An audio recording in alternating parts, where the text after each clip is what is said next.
For me, friendship is not something that is rooted in the good times. It actually comes to the fore in the bad times. And this was a bad time.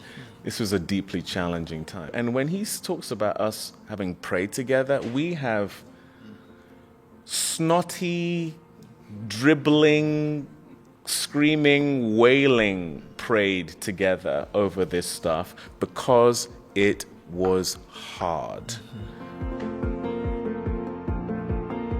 Well, it's clear you're building something rooted in deep values, and obviously we talk about legacy here and creating a legacy. And just listening to this friendship rooted in faith, rooted in values, David, if I could ask you a question, can you share with us a time that Nate was there for you when you were going through a difficult time and how he helped you?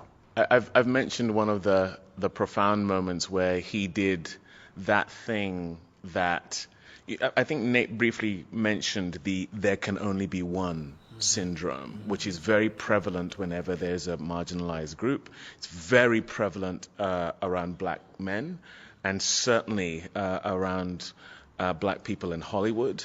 Once there is a Denzel, that can almost mean that there's no space for anyone else. Once there's an Obama, once there's a Dr. King.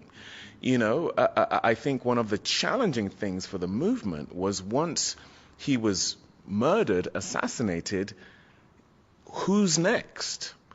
If you haven't created a culture where it's a phalanx, where it's a community, where it's a many-headed monster, so that when you cut one head off, there's plenty more there to do the work, that is incredibly detrimental to a community. And it is self-sabotaging to celebrate the there can only be one syndrome. So in that moment where Nate not only demonstrated, but actively put himself to the side in order to demonstrate that this is not a there can only be one friendship or atmosphere, that has been incredibly impactful to me, because that's my disposition. That's my aspiration. I grew up in the theatre in the UK, and that is the only way you get a play going. It cannot be that there is one person. Like, it's just too much of a community endeavor. So one of the things I will point to, when we did Red Tails together, and our backgrounds, as you can probably tell, very, very different. And Nate came from, as he said, an environment where it's get the money, he didn't have, like I was very blessed to have, a father there to help with his raising. He came from a more challenged background than me. And what happens with that is that when you get into a space like George Lucas is producing a film called Red Tails with this group of young black actors that no one else knows, he could easily have, and he was the lead in that film. And what happened on that film was that, to be perfectly frank, there were those of us in that group, or there were some folks who had bought into there can only be one syndrome. And I remember feeling very on the outs as a result, because I didn't subscribe to that mindset. I felt it was going to be detrimental to the experience and to the film itself. And I spoke to Nate about it because we were playing best friends in the film, and he shared my opinion about it. And one of the beautiful things that I remember this, we gathered the cast together. And this was early on in our relationship. So, I didn't quite know which way it was going to go. And I remember Nate he's much calmer now than he was when we first met. And Nate being very like, you know what, I mean, he was quite rightly upset by it. I sort of have always had a sort of calmer demeanor. But his passion infected me, and I think my calmer approach. And we stood there together, and we talked to this group of young men, And it was the moment beyond which, it was the first time we were effective as a team, as a partnership. And I've never had that before. I had never had someone who was such a kindred spirit, despite being so different from me. And so, to your question, he gave me a renewed sense of purpose around that which I feel I'm here to do, which is to gather people with a common goal towards something greater than all of us. And I'd never really had a partner in that who looks like me and who and this is an important one, respect. Like, I respect his talent. I respect his perspective. I respect the way he moves through the world. And so that was a gift he gave me in that moment. And it's never really abated since. And it has helped me with my sense of self and my sense of purpose. David, 8 years ago, your friendship faced one of its greatest challenges when an allegation from college that Nate had been acquitted for resurfaced. And he faced very public backlash for how he responded. You stood firmly by his side and became an advocate for second chances. How have you seen Nate grow and change since then?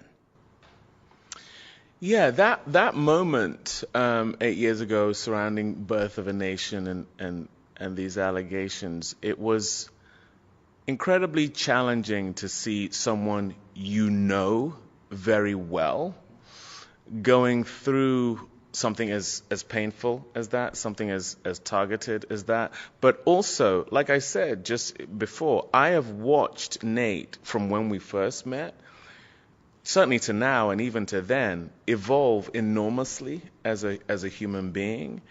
And the reality is, and I say this happily now, who Nate was as a 19-year-old, I don't know that we would be best friends back then. And that's not only to do with who Nate might have been back then, but who I was back then. And yet here we are, and he is like a brother to me. So I'm talking about the evolution and the growth that we go through, and I have watched him grow. So in that moment, I remember talking to Nate when all of this was happening, and understandably, incredibly challenging for him. And we've talked about this since, that some of how Nate reacted is stuff that he regrets. Some of what I had to say at that time took time to hear. And that, to me, is the stuff that people don't see. You know, we live in an echo chamber of social media and news cycles and almost carnivorously feeding off of people and their pain and their circumstances. And I know what that looks like. I know what that looks like even on Selma, when we were being accused of inaccuracies tied to the film, and that actually the Selma March was Lyndon Johnson's idea, not your father or the movement's idea. I've seen how people during award season have tried to sling mud in ways that are self-seeking and self-serving. That's the industry. That's the industrial complex that is the press, that is the industrial complex that is the news cycle. But this is a human being. This is a human being who I know. And so it wasn't difficult for me at all to advocate for him, because I know him. I know him. And I know he's fallible. And I see his evolution. And I see that in him, which I know flies in the face of what people are saying. So, for me, friendship is not something that is rooted in the good times. It actually comes to the fore in the bad times. And this was a bad time. This was a deeply challenging time. He had made a film that I truly feel was designed and on its way to having the kind of social impact that was indisputable, and that got derailed. And we've talked about this a lot. Since then, we've done a bunch of work together because there were mistakes made. There were mistakes made in terms of disposition. There were attitudes that Nate had in the past at that time, even, that we had to work through. And when he talks about us having prayed together, we have snotty, dribbling, screaming, wailing prayed together over this stuff because it was hard. And there's so much that this will not be able to give context to. All I can say to you is that this is a man worthy of redemption. This is a man worthy of the platform that he had and, God willing, will continue to have. And this is a man who I have seen evolve and grow in ways tied to not only humility, but also real dark night of the soul stuff. Like, he talks about the fact that he's a very private person. And I invited him here today. We had to pray over this. We debated long and hard about this because this is not easy for him in the wake of all of that. And so, I say all that to say that I know this man. And for me, there is never hesitancy on the basis of what I know and what I see, because he's a truly beautiful human being.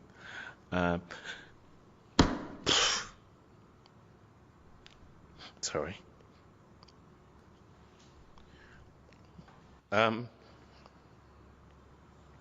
We all make mistakes, We all make mistakes. We've all made mistakes.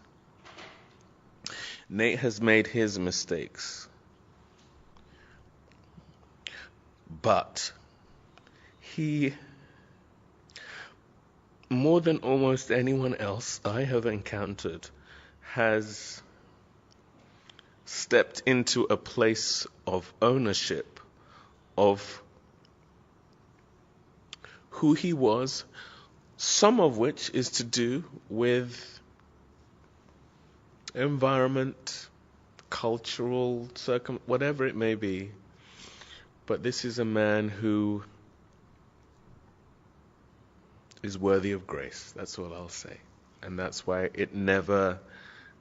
I never feel any hesitation to shout from the rooftops my friendship with him, my advocacy for him, my love for him, because he's a beautiful human being. Thank you, brother. What is the most profound insight or lesson that you've gained through the challenges and growth you've experienced? I'd say the most valuable lesson I've learned over the last 8 years, if not in my life now, it's been to make room for empathy in every situation, in every circumstance, no matter the backstory, and that you can't have empathy if you're not listening. That was the thing. When I constantly thank David for his friendship, it's that part, I was so caught up in what I felt was being done to me, and my innocence, and what I was losing, what I felt I had to lose. I didn't recognize the impact that the situation had on so many other people, the epidemic of that situation, how it impacts so many people we know, how it impacted fans, friends, family members. And it was really David that became a voice of reason for me, that and really encouraged me to be still, because sometimes you're in this energy of this isn't fair. This is and that's not leadership. I don't think I could call myself a leader. When you think about the people I've had the pleasure of being able to play, we've talked about it on this podcast. Everyone was service. So how can I be of service to the people that I feel like I've been called to impact through my art, through my work, my family? Empathy and listening. David encouraged me to be still, to listen earnestly. We did a lot of listening. Went and talked to a lot of people, to reflect quietly rather in public spaces, to really get into spaces where I can reflect on what I was listening to and how it impacted not just me, but those around me. And then really back to constantly praying for wisdom and discernment. I think that's the thing that grounds you constantly, that you do not live in an echo chamber. That in this moment, the people who have followed you, the people who have supported you, are expecting a more thoughtful response. And then finally, and this is really important, to really look for opportunities for growth in focused accountability. Where can I show up and say, that I needed to learn, this I need to learn, this needs to become a part of my growth as a man, this needs to be challenged with respect to what I've been taught about manhood or growth. And these are things that I'm not 19 anymore, I'm 45. But these are things that even on a podcast like this, or even in future projects I do, or conversations that aren't public, can really have an impact on the constructs that we have inherited as artists, as human beings. It says, in the Bible, a good person leaves an inheritance for their children's children. What is the inheritance we're leaving? And the inheritance I want to leave is not a disposition of anger and frustration, regardless of what I deem to be my perspective of my innocence or what happened, but the impact that all the actions, behaviors, and cultures that we are walking around steeped in have on those around us. We started this conversation talking about your 5 daughters. Mm-hmm. I'm sure that also had a tremendous impact of growth over the last 8 years. And it's nothing like a child. And you have 5, so I'm sure that's 5 different personalities. We have one that has 5 different personalities. And they will ask you things, and they will kind of hold your feet to the fire. Absolutely. One of the things we did soon after this happened is we went on a tour of talking to lots of different women. And I called up friends, people who were more acquaintances. We spoke to experts in the space as it pertains to just what women have had to endure, in ways that the empathy that Nate is talking about was something that I grew in, because we are also living in an environment that, as it pertains to women, as a man, you take a lot for granted in relation to the effect that is being had in these spaces. And so when I talk about his evolution, it's tied to my evolution, is that we literally, it's been 8 years, and there's a lot we could have done to sort of, what's Nate's comeback? What's Nate's? And actually, it's work. There's just the work. What's the work? The work is empathy, as you've already said. The work is understanding. The reason I wanted to link my arms with him and go on that journey is I found there are massive holes in my knowledge and my empathy as well. because of the things that we take for granted. We're here as black men talking about the things that we've been denied and the things that we are fighting for, but I think I'm right in saying we had a blind spot. And it took me partnering with my best friend to go, okay, this is not about let's get the next movie going or whatever. This is a journey. And I'm committed to you to go on this with you because it's a difficult one. And there were doors I could open in terms of, like people who had real resistance to sitting down with Nate, to going, no, do me a solid.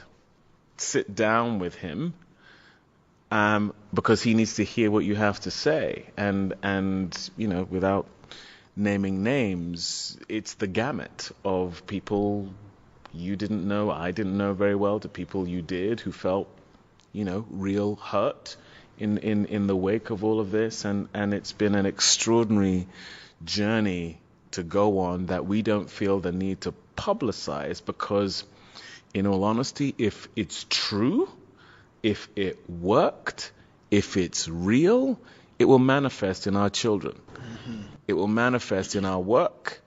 It will manifest in our character. And that speaks louder than anything that we have to say or he has to say. And so that's why I remain in partnership with him on the business side, as a friend, as artists, because I know there is real richness that has come through this challenge that is going to, God willing, be beneficial and edifying as we continue to forge forward as partners in everything that we're doing together. Mm-hmm. You speak of, if it's true, it'll manifest in our children. I love that. You talked a lot about empathy, about growth. And David, when I look at your own family, you have 4 children. Mm-hmm. You have spoken beautifully about how you were in partnership with Jessica mm-hmm. and how they ground you. Mm-hmm. And so what do you hope your legacy will be when your kids think about you? What will they say, not only as a father, but as a human being?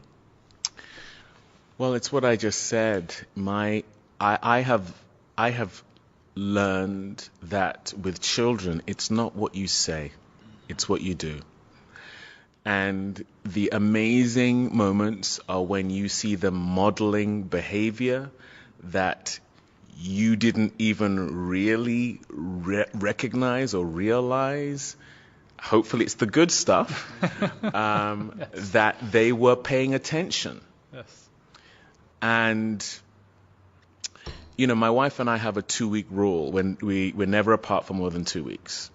And that was something we instituted because ours is a very challenging profession for marriages, and you're on set with some of the most beautiful people on the planet, and you're away for months, and that's just not conducive for a marriage and a relationship. So it's in my contract. I will either on the 13th day be on my way back to my wife, or you've got to figure out getting her to me. And my older kids, 2 of them are out of the house now, but they check in. They go, it's day 13. What's happening with you guys? Is mommy on the way to you, or are you on the way back? They keep you honest. I've seen so many other actors model the 2-week rule since Jess and I very naively, getting married at the age of 20 and 22. And I remember just before we got married, we were apart for like 3 weeks, and I was ill, like physically ill from being apart from her. And I went, we're never doing that again. And so we instituted the 2-week rule. We had reps, agents, managers laugh at us at the notion that would be something we would be able to continue. I then, years following, in instances where I insisted upon it, have had producers sidle up to me and said, you know what, if I had thought more about my marriage the way you do, I might still be married. Mm. And that's in a professional capacity. So to see our kids going, what's happening with the 2-week rule, you guys, is something that is so beautiful. Because to be perfectly frank, one of the best pieces of advice I got about marriage is the marriage is the center. The kids are a welcome addition. because that gives them security to be kids. They are not the reason you're together. They are not the glue. They don't have to bear the burden of, well, if I'm not here, mommy and daddy are not going to be together. Now, the love I have for my wife, God willing, that is what they are going to aspire to in their life partner, and what will get generationally passed down to my descendants, which is that love is to be fought for. You know, the 2-week rule is, it's a fight to maintain that in an industry where you're constantly away. But, you know, to some people, it might seem not that romantic, the notion of a 2-week rule. But I remember doing a film in Morocco, and it was 24 hours of travel each way back to LA. And I flew it took 24 hours to get from Morocco to LA to be with my wife for 36 hours before I turned around again and flew 24 hours to get back to set. And my kids have never forgotten that. So that's not a saying thing, that's a doing thing. And hopefully I'm modeling for them what it is to have sacrificial love within your marriage. Because to me, that's what Jesus is, that's what he represents, that is the zenith, the pinnacle, the red hot eye of what he did on the cross, was sacrificial love. So as many ways as I can exhibit that in my marriage, in my work, with my friendships, that's what I hope will be the legacy for my children in terms of how they go on to model that behavior going forward. Nate, are there any particular stories that you could think of seeing David as a parent that could give us just a little bit of a glimpse of him? And I don't think, it's a small thing. I don't even think I've talked to him. Maybe my wife, maybe Sarah, but it is a wonderful thing to see one of David's children ask him for something. And to see him become the dad and considerate when he knows he's going to give it to them, but the way in which he thinks about it before he responds. I don't even know if you do this. And I can only assume you get it from your father. I've been in the house, Daddy, yes. And they come and they ask him, he goes, as if to measure if they deserve it or not. And just, it is the cutest.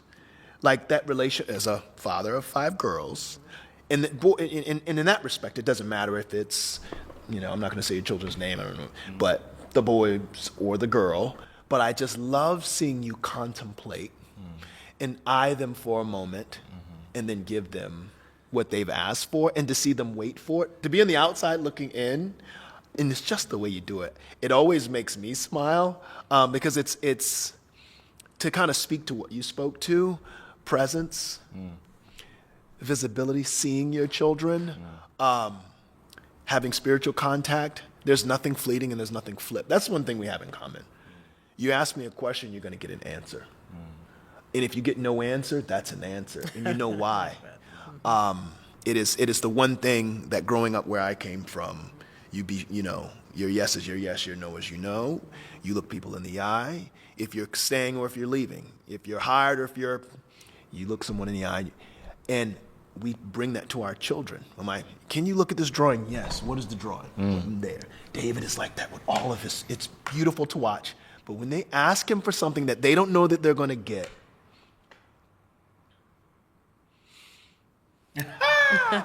and he just takes a second and he goes, okay.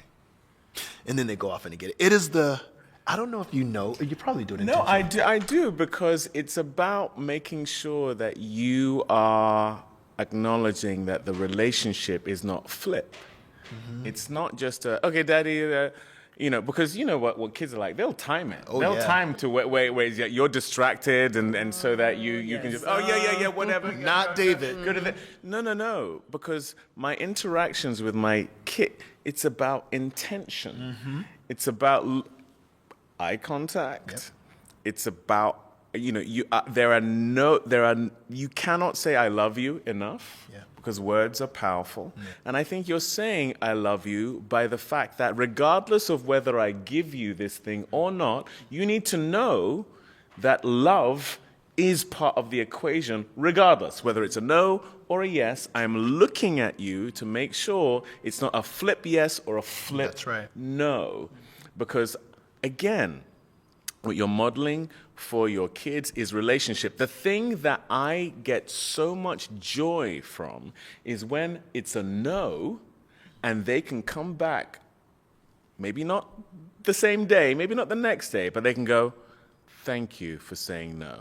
I didn't really need that thing. Because your kids are constantly testing you. That's right. They're constantly testing where are the boundaries, because the boundaries is what makes them feel safe. So if you say yes to everything, they actually are losing a sense of their boundaries and their sense of self and their sense of safety. That's right. So the moment that I'm kind of annoyed that you spotted is measuring, and I know my kids, whether it's something you need or something you want.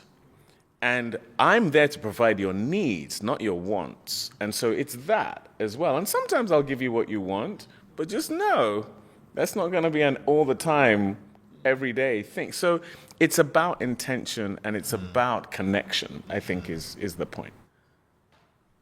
But now, David, have you learned anything in particular about raising daughters? Nate and I, because we run a business together, we're on the phone a lot together. We're on a lot of Zooms. And the thing I admire the most about him is, similarly, no matter who we're talking to, if it's the CEO, if it's a potential financier, whatever it is, when one of his daughters comes into the room on a Zoom, excuse me, you guys, yes, honey? And he will never ignore them. He will never do that. I've never known him to do that. And it is so beautiful because you can see the faces of the squares. Everyone just goes, everyone just has that smile of this guy has his priorities in check. And sometimes you forget to push the mute button. And it always ends with I love you. Yeah, that's awesome. Always ends with I love you. No matter what it is, no matter how trivial or important the thing they came to ask was, it always ends with I love you. And then he's back to the Zoom. And to be perfectly frank, much like the 2-week rule, in that business setting, I actually think it's incredibly impactful for people in a business setting to have the priorities put in the right place. Of like, all this stuff we're doing, at the end of the day, nothing is more important than that. And because I have to say, I'm not that way in the Zoom. On the Zoom, I'm the one who... You know what it is with daughters? It's so different, as you say, children test you for boundaries. They also test you for hierarchy. They want to know where they sit in your life. Oh, wow, yeah. Constantly. Oh, wow. In daughters, I have from my youngest to my eldest, I literally have one in every different level of education. So I have one in elementary school, one in middle school, one in high school, one in college, and one getting a master's. And they are constantly asking me, in different ways, where do I sit in your life? Where do I sit amongst my sisters? Where do I sit in this moment? Your colleagues. And so my job, I feel as a father, to always remind them that they are as close to me as anyone or anything on earth. And that means in a Zoom, literally turning and saying, yes, I will hear your poem and listen to the poem while we're closing the deal. And I will say, I love that poem. I'm going to finish my call, and then we're going to talk about it. I love you. Goodbye. I lose nothing, but I gain everything. And she gains everything. Because maybe it wasn't about the poem. She will leave the room saying, I am important. And I'm important enough that in this moment he chose me. Because that's what it's about. We are in a time where the choosing, whether it be of partners, whether it be relationships, has become very difficult with social media and all these things that are constantly negotiating likes, negotiating self-esteem. And I also say I try my best to treat all my children like they're only children. Mm-hmm. Because I learned early on that when you take 2 to Disneyland, it doesn't count.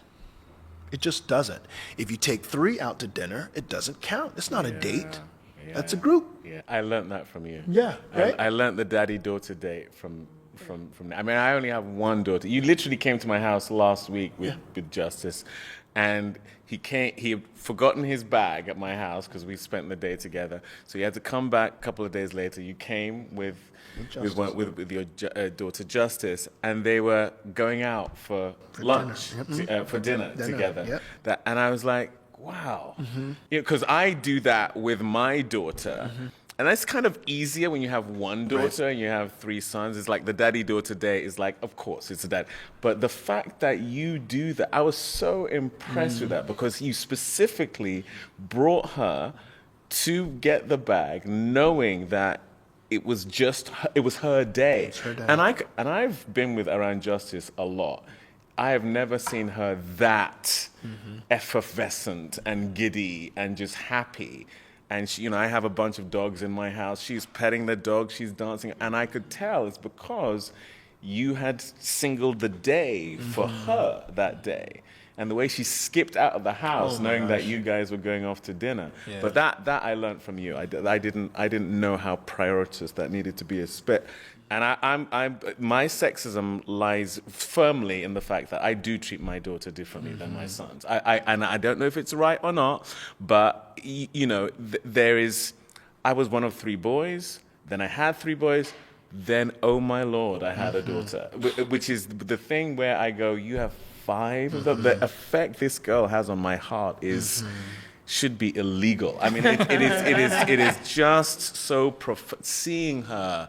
It's like my heart is being rebroken every time. And so to see how you have navigated being able to treat them all as a only child in that way has been really exemplary for me. I cry all the time now. It's funny when where I come from, to cry, there's punishment with that. What are you crying for? I give you something to cry about. It's a Southern thing, right? Right? You laugh too much at that one. Right? And so I found myself in my older age, specifically around my daughters. I cry for nothing at all. My daughter lost her front tooth, and she showed it to me. Why is Daddy crying? And I'm like, I'm not sad, but it's we don't get these moments back. It's we're getting older, and it's happening fast. We're here. It says it's but a mist, a vapor, and then it's gone. So I'm in a season of absolute and unapologetic investment into those girls, into my family, into my life, because before we know it, someone's going to be having a podcast and we're going to be gone, and they're going to be talking about the stuff that we did, hopefully in positive ways. But at that point, it won't matter to us. We'll be somewhere else. So, David, this whole podcast is inspired by a book that we've co-authored called What is My Legacy? And part of your legacy is your philanthropic work, especially in Nigeria, which has inspired us. Can you briefly tell us a little bit about that work and some amazing work you're doing, especially with scholarships? Yeah, the leadership scholarship we have in Nigeria was inspired by the Bring Back Our Girls movement that happened just under a decade ago when the Chibok girls were kidnapped in northern Nigeria. And what happened in that moment, it became a viral moment. Bring Back Our Girls became a hashtag. Over 200 girls had been kidnapped. But Boko Haram, the terrorist group who had done this, they specifically their goal was to make sure girls are not educated. And that tells you something. That tells you that there is power in the education of girls specifically. I'm also an ambassador for an organization called Girl Rising, and studies have been done to show that the way to end world poverty is to educate girls globally.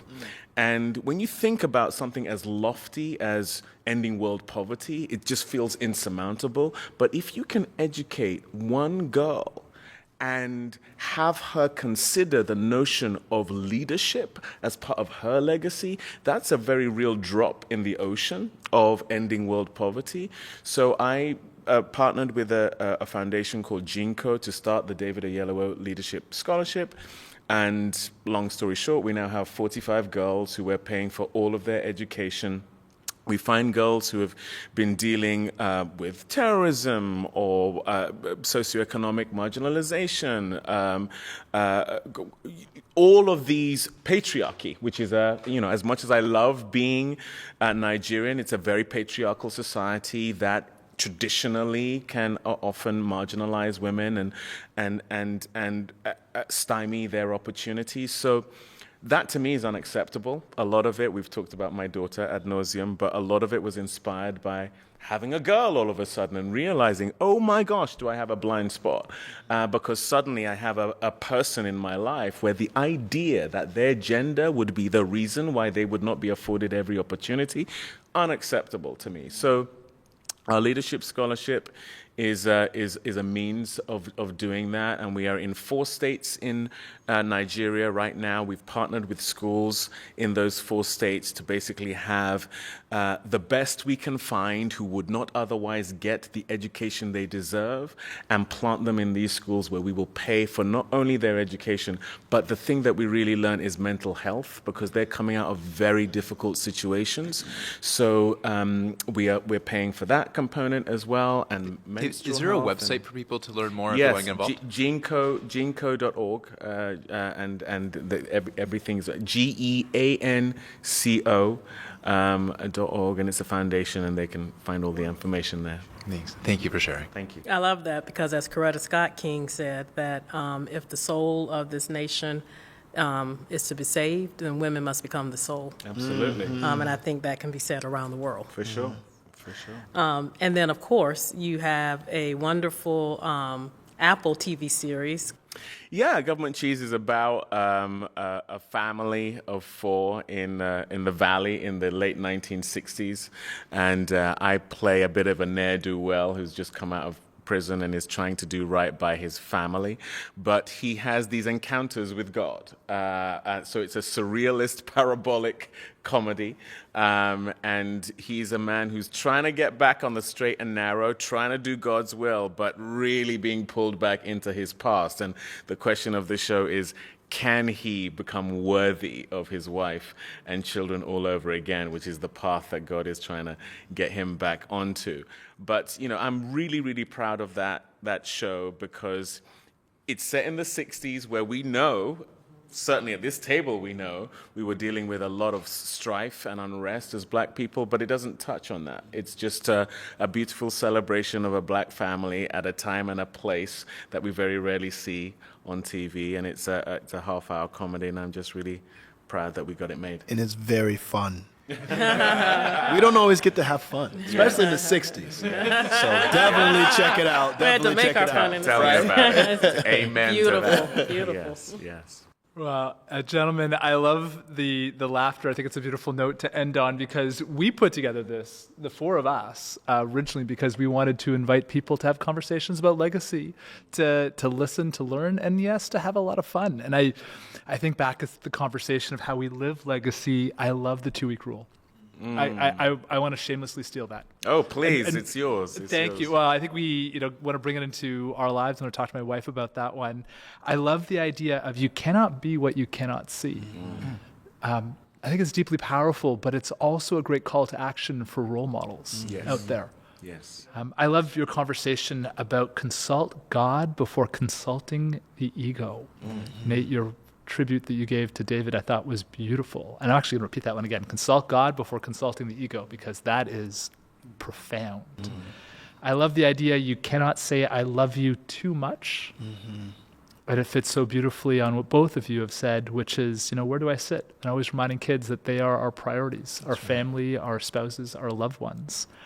And so I look at all of these beautiful calls to action that you gave us today of how each person can see how the two of you shape your legacy, how you live your legacy every day. So on behalf of the four of us, we're deeply grateful. David, Nate, thank you for taking the time to share your legacies with us today. Thank you. I want to salute you all, and I have never done this in this way before, because we always say to our daughter, Yolanda, real queens straighten each other's crowns. And this is the first time I've said that you all embody real kings straighten each other's crowns. So thank you all for straightening each other's crowns. Thank you forever. Thank you. Thank you for joining us. We are so grateful to have you as part of this journey. If you enjoyed today's conversation, subscribe and share the podcast with friends, family, and loved ones, and follow us on social media at My Legacy Movement. My Legacy Podcast is available on the iHeartRadio app or wherever you get your podcasts. Until next time, may you find connection and inspiration to live your most fulfilled life.